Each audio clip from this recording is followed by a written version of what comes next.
You continue towards Bourne, removing any distraction from your mind that might take you from your path to seek out Mistress Lorraine. The clouds that had started forming as you awoke from your nap are now dark and large above the treetops of the swamp. Rain has started to fall. You place your shield above your head to try and keep yourself dry, but it soon isn't enough, and you are soaked to the bone in freezing rain. Nevertheless, you continue on your path, not allowing the downpour to deter you. Late in the afternoon, you see Bourne in the near distance.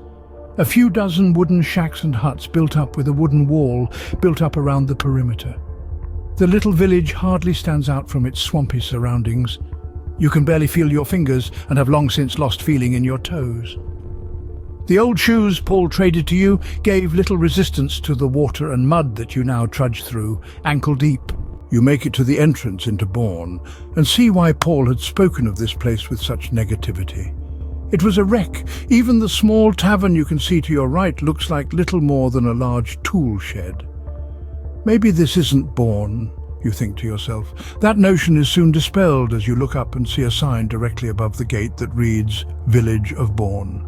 Deciding you need a warm place to stay a bit more than you need your memory back at this exact moment, you walk to the tavern and look at the sign name plaque that swings on its last attached chain in the wind. It says, The Rising Sun. What an odd name for such a run-down hovel in the middle of nowhere. You mutter under your breath as you open the door. The hinges squeal in response to the door being opened. An old man gives you a deadly look from behind the bar.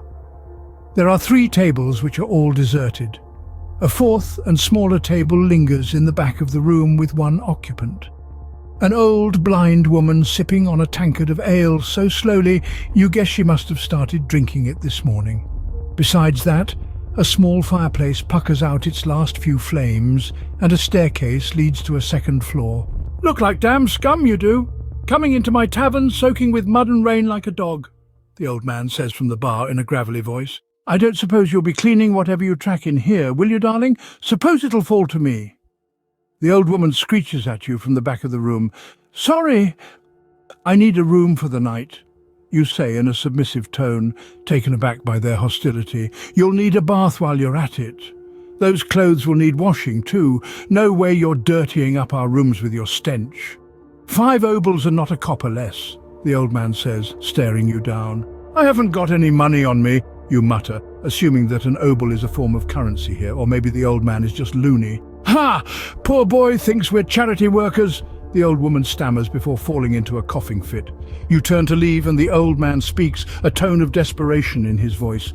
Wait, maybe we can work something out. You have anything on you worth something? Your mind instantly turns to the ring. You reach into your satchel and feel its cold metallic touch on your finger.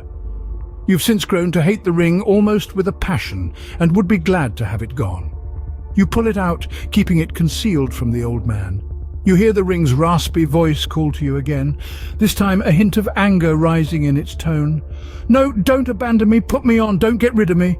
You walk towards the bar, prepared to offer the strange ring for compensation. What will you do? Offer the ring for a night's stay at this decrepit inn, or go back out into the pouring rain? Perhaps offer something else? The choice is up to you. Leave your decision either on this video or the YouTube short that will come out tomorrow. Newcomers are welcome to participate.